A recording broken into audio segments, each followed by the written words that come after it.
Hello' everyone, আজি বহুত দিনৰ মূৰত আপোনালোকৰ মাজলৈ নতুন এটা মিনি ব্লগ লৈ আহিছোঁ। ৰাতিপুৱা আমি দুজন গৈ আছোঁ গুৱাহাটীৰ ৰয়েল গ্ল'বেল স্কুললৈ। 16 জুনত ফাদাৰ্ছ ডে আছিল, কিন্তু সেইদিনা আছিল ছানডে আৰু ছানডে সকলোৰে স্কুল অফ আছিল। আজি 19 জুনত চানভিহঁতৰ স্কুলত ফাদাৰ্ছ ডে চেলিব্ৰেশ্যন কৰা হৈছে। দাদা আৰু বৌ যাব নোৱাৰাৰ বাবে আমি দুইজন আহিছোঁ।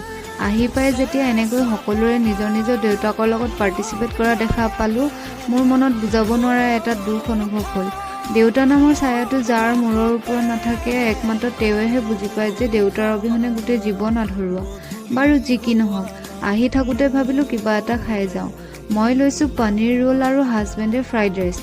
এইফালে দেখিছেনে, মোৰ খাই হোৱাৰ পাছত তাৰ ভাগৰবোৰ খুজি আছোঁ অকণমান খাই চাওঁ বুলি। জ্বলা বহুত আছিল, পানী খাওঁ বুলি কোৱাত লিচি বটল এটাকে আনি দিলে আৰু সেইটোকে খাই দুয়ো ঘৰলৈ উভতিলোঁ। গধূলি আকৌ চানভি মই কথা পাতি মেগী খোৱাত ব্যস্ত। আজিলৈ ইমানেই, বাই।